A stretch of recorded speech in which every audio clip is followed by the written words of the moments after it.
Magandang hapon. Welcome sa Lotto Result Today PH. Narito ang mga resulta para sa 2 p.m. draw, November 21, 2025. Para sa resulta ng 2D Lotto, 6 at 15.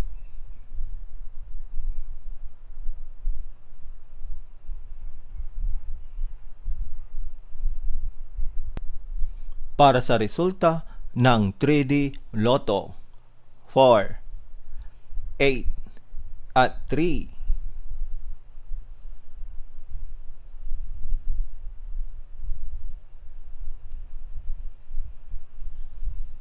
At yan ang mga resulta ngayong 2 p.m. draw.